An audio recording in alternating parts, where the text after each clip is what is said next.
Amigos e amigas, canal do Xavier, eu sou o Xavier. Gente, as coisas não estão indo por um bom termo.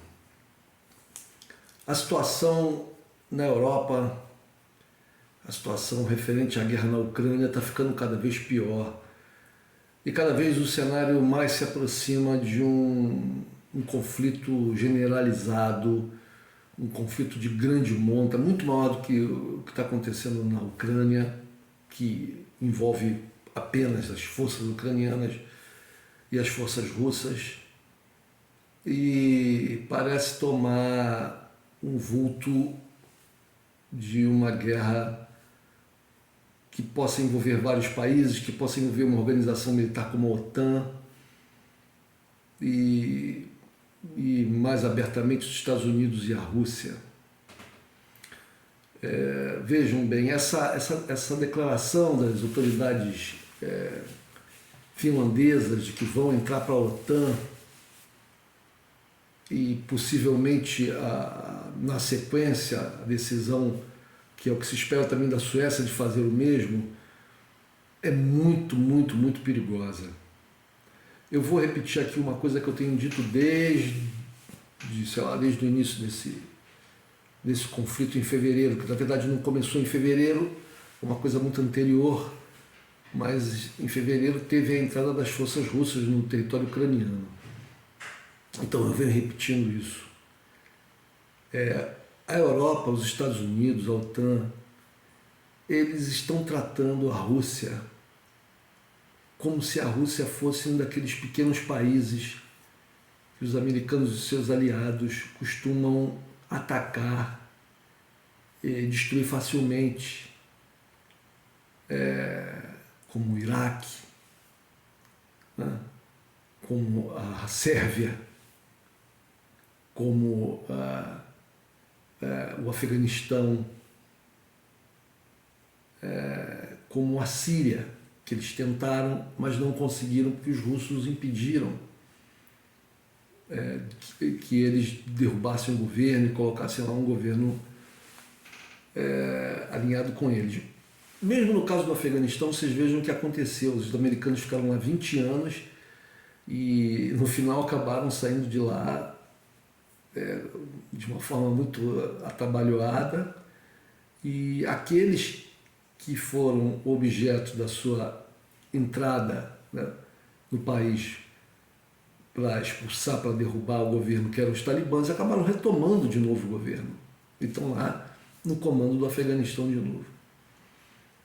Mas mesmo com países pequenos e pobres, etc., como foi no caso da Guerra do Vietnã, por exemplo, se mesmo com países assim, os americanos e seus aliados têm dificuldades, imaginem o que não é e não será, né? Não está sendo e não será um conflito com a Rússia.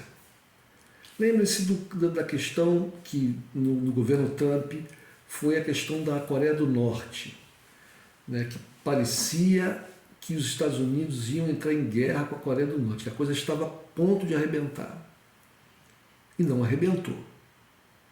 Por que não? Bom, porque a Coreia do Norte é um país muito difícil de ser atacado, e destruído, invadido e dominado, seu governo deposto, como foi o Iraque, como foi a Síria, quer dizer, a tentativa na Síria, que quase chegou a termo, como foi a Líbia.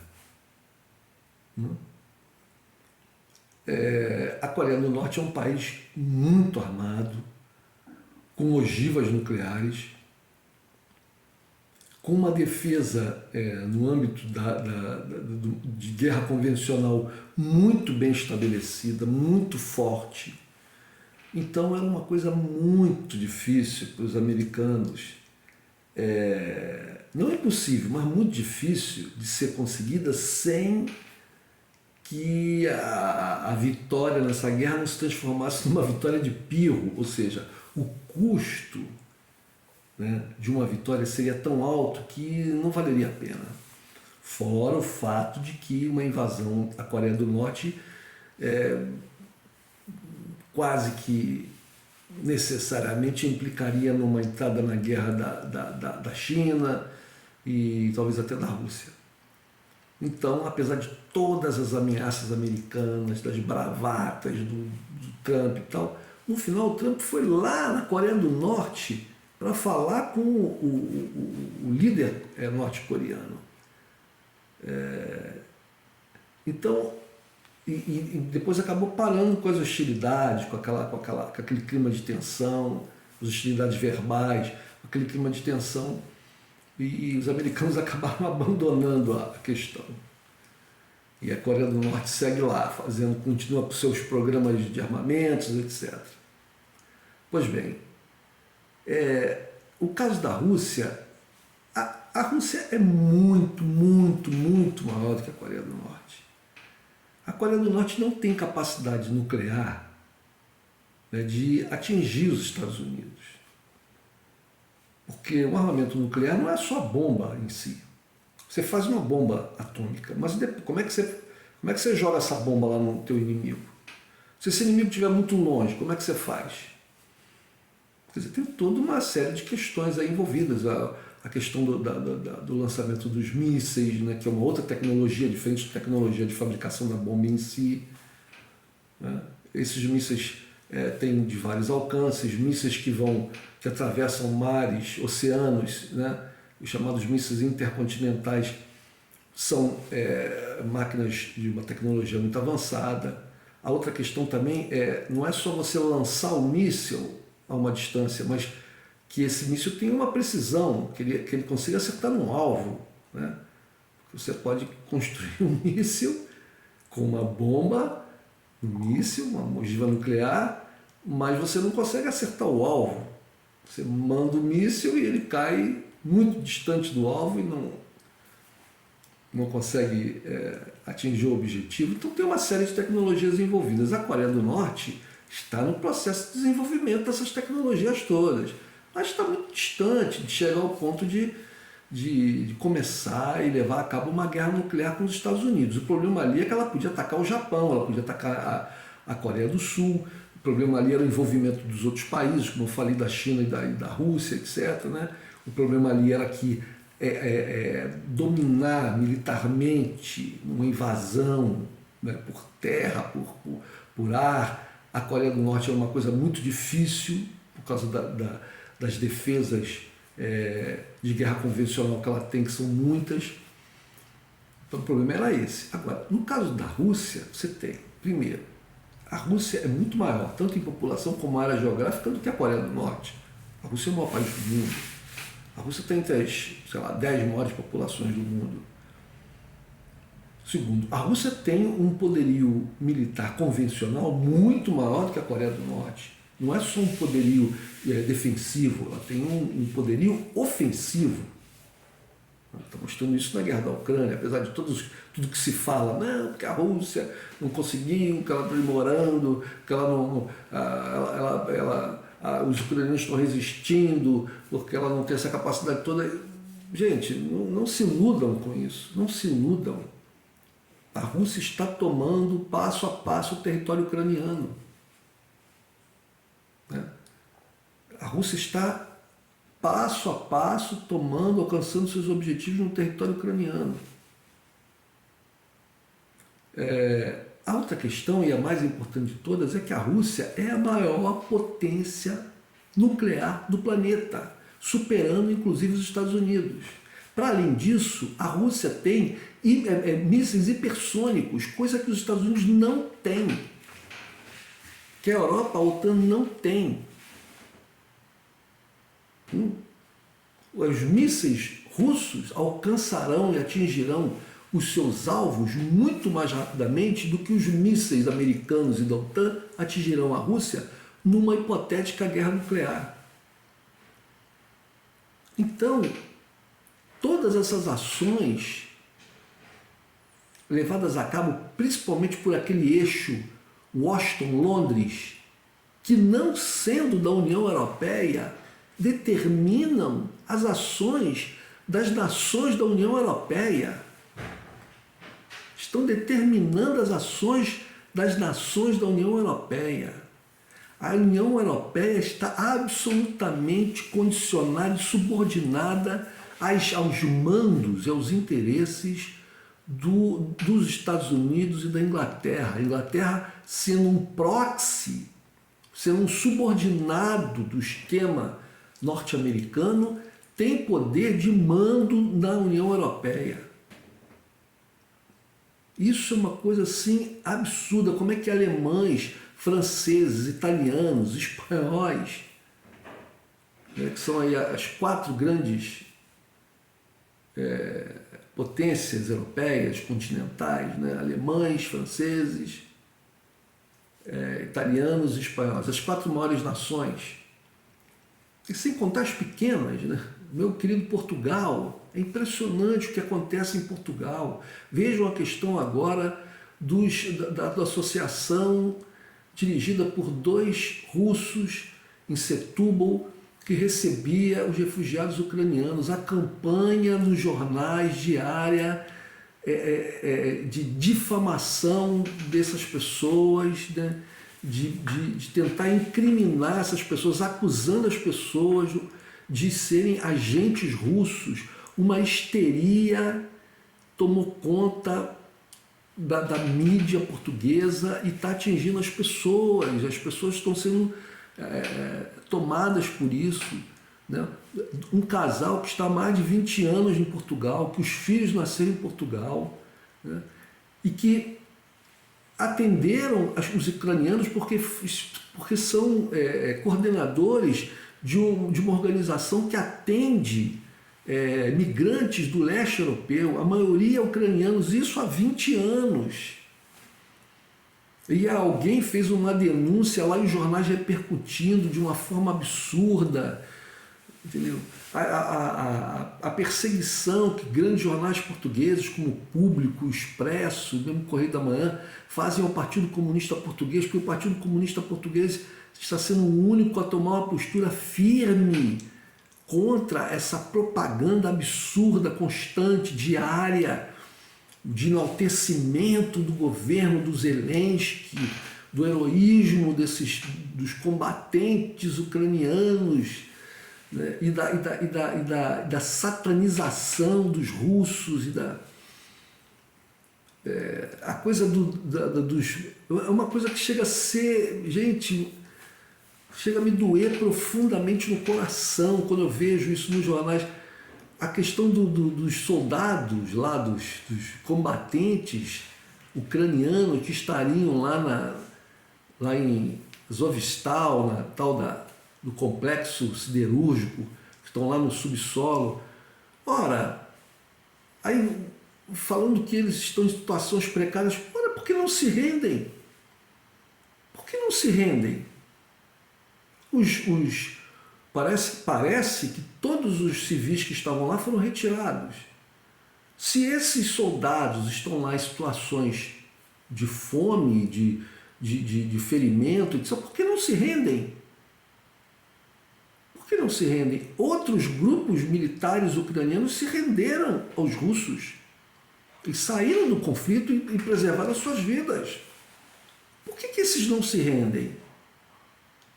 Bom, o que se diz, as informações, é que estariam ali nesse grupo, né, milhares, centenas, parece que, sei lá, que são por volta de mais de 1.000, 2.000 soldados, e que estariam entre esses soldados ucranianos, algumas centenas, talvez, dezenas, não sei dizer, mas uma quantidade de mercenários turcos, israelenses, americanos, ingleses, franceses, e mercenários, não sendo soldados de um exército regular, não tem tratamento protegido pelas convenções internacionais de guerra. Não tem tratamento, não tem garantias de tratamento, podem ser considerados criminosos comuns pelo exército que os capturar. Será que é por causa disso que eles não se rendem?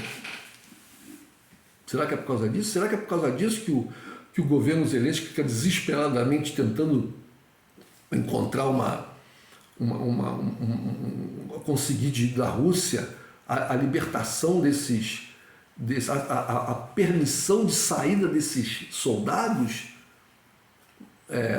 mas a Rússia pode permitir que os soldados saiam, contanto que eles se entreguem, baixem suas armas, vão ser, obviamente, investigados lá pelo exército russo e depois há a troca de prisioneiros, normal, mas aqueles que não forem soldados regulares, aqueles que forem mercenários, que forem agentes infiltrados de outras nações, talvez tenham outro tipo de tratamento, mas podem ser também trocados com esses outros países. E talvez eles tenham medo de que apareça ali, países como Israel, por exemplo, que vinham mantendo ali uma relação entre Israel e Rússia sempre foi muito boa.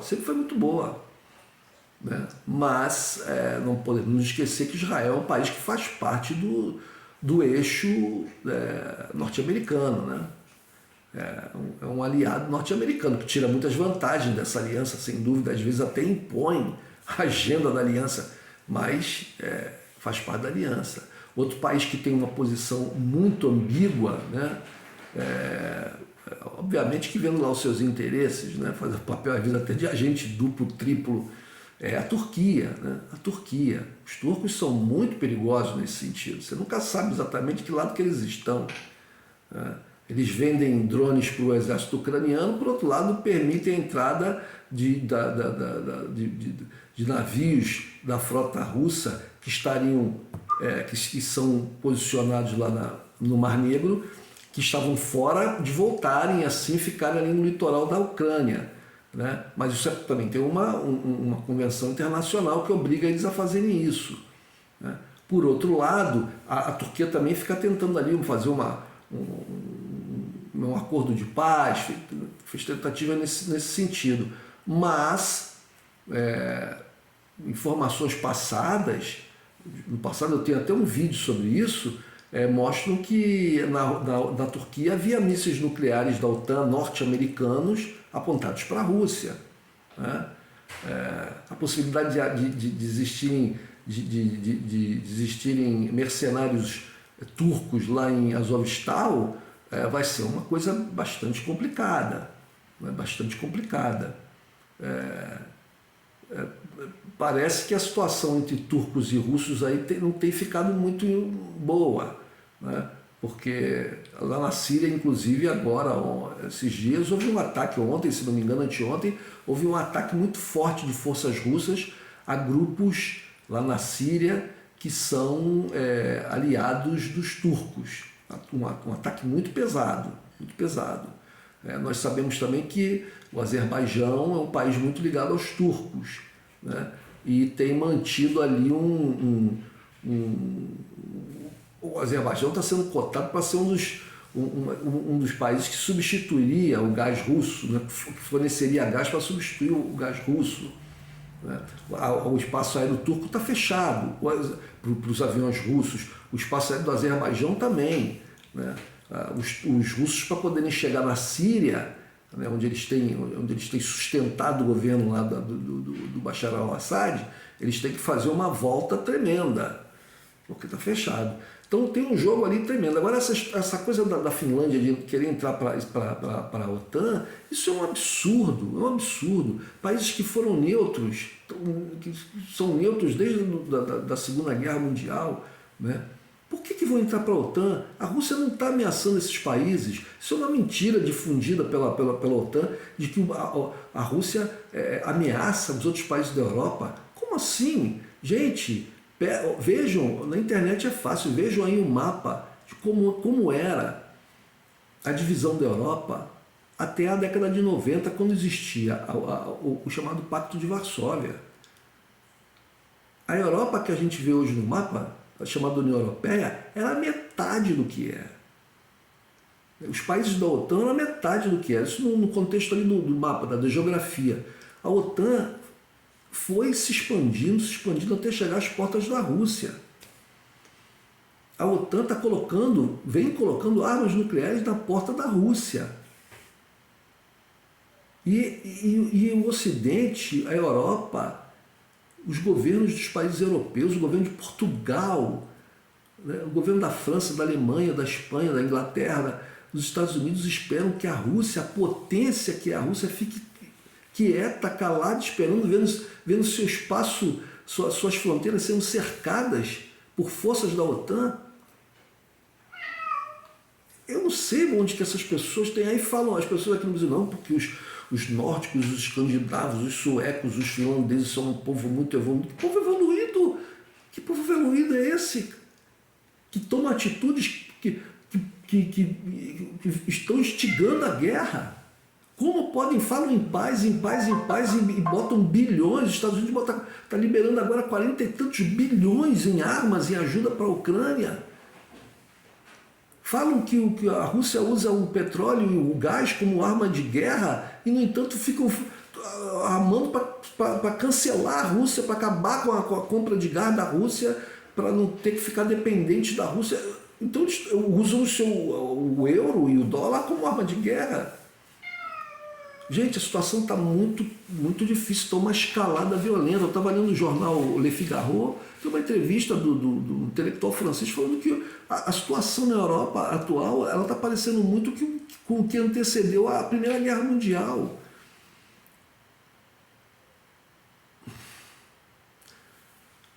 Gente, vamos rezar, porque a situação está difícil.